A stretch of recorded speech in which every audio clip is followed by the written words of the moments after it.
From what we have learned from the non-fungible token or NFT market so far, it is one thing to have a quality NFT project, and it is totally another to launch it successfully. With 9 categories and over 10,000 NFT collections listed on the leading marketplace OpenSea, NFT collections are plentiful. But what makes an NFT collection good? In this guide, we will discuss all the factors you need to consider when launching an NFT project. What makes an NFT launch successful? Well, some judge the launch of an NFT project on its initial buzz and whether it manages to sell out in minutes. A more intricate success metric focuses on the effectiveness of the process involved. For the latter, the main areas of concern are unexploitable fairness, user experience, cost effectiveness, and trustlessness. Let's dive into what each of these mean.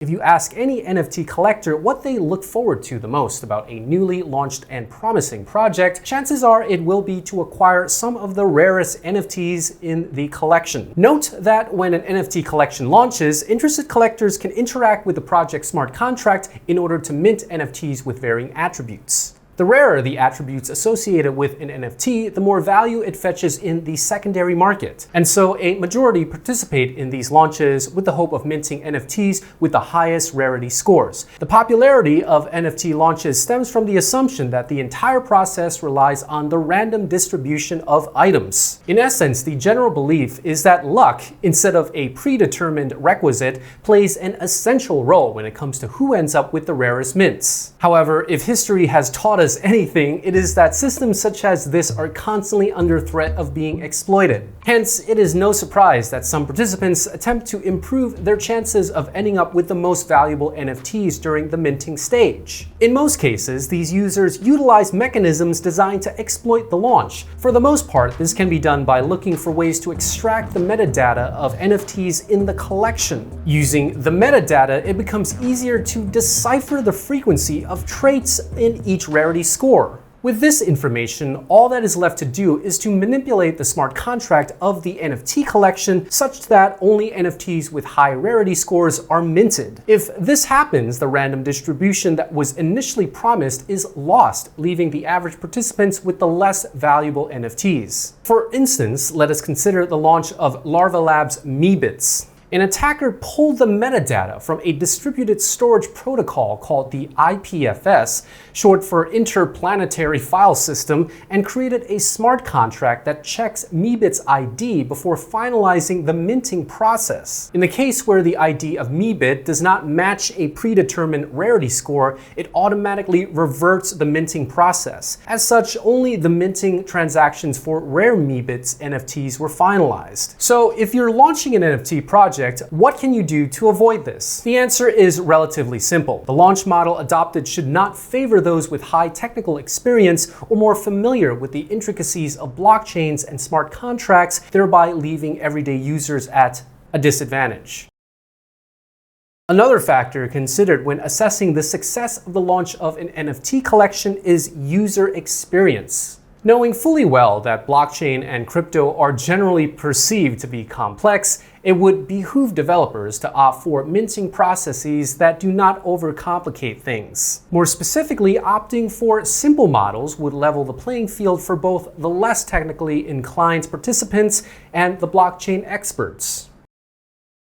It is worth mentioning that the cost of minting NFTs can be higher than the mint price, especially in cases where the NFT project utilizes a first-come, first-served model. Naturally, the first-come, first-served model, as witnessed during the launch of the digital plot of lands of Otherside, the NFT-based metaverse created by Yuga Labs, triggers a rise in gas fees. Since this was a highly anticipated launch, a high volume of transactions was submitted on the Ethereum blockchain, making it difficult for the blockchain to scale properly.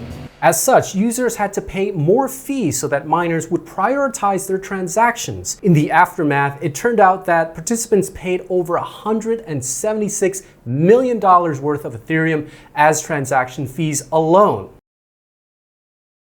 One of the core goals of successful NFT projects is to build strong communities around their collections. Whatever your views of Bored Ape's Yacht Club, one cannot deny the strength of its community, which ranges from Bored Ape-themed restaurants to ape holders donning merchandise representing the collection. To achieve this, it is advisable to ensure that NFTs get to the hands of a diverse group of users rather than concentrating on a particular demographic or location.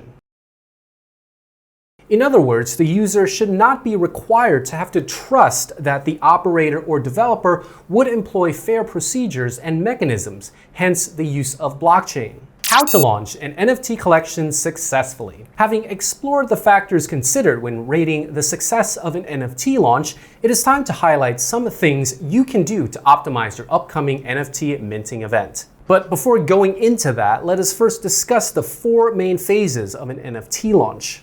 Bidding, the stage when the launch goes live and interested buyers are expected to submit their bids to the smart contract or operator. Clearing, at this phase, the smart contract analyzes the bids against the remaining supply of the NFT to determine a fair clearing price as well as the winning bids. Distribution. Once the clearing phase has ended, it is time for winners to claim or receive their freshly minted NFTs. Metadata reveal. At the last stage, the operator or smart contract reveals attributes of the NFTs. So the question is, how do you optimize all of these processes? The bidding and clearing phases. First and foremost, it is crucial to decide whether a continuous or sequential method for bidding and clearing is suitable for your launch. In a continuous process, bidding and clearing occur simultaneously. Here, each bid is matched instantly with the remaining supply of the NFT collection. A prime example of the continuous model is the first-come, first-served method mentioned earlier in this guide. As stated earlier, this model puts a lot of pressure on the underlying blockchain infrastructure. It could also potentially cause a spike in transaction fees. A preferable model utilizes a more sequential method of implementing the bidding and clearing phases. Unlike the continuous system, the sequential approach ensures that the bidding and clearing phases do not overlap. In other words, the operator or smart contract first collects all the bids for a specified duration before attempting to match them against the remaining supply. One of the perks of this approach is that it allows the operator to determine the fair clearing price. Also, it leaves no room for an unnecessary hike in transaction fees since users are not trying to beat the rush.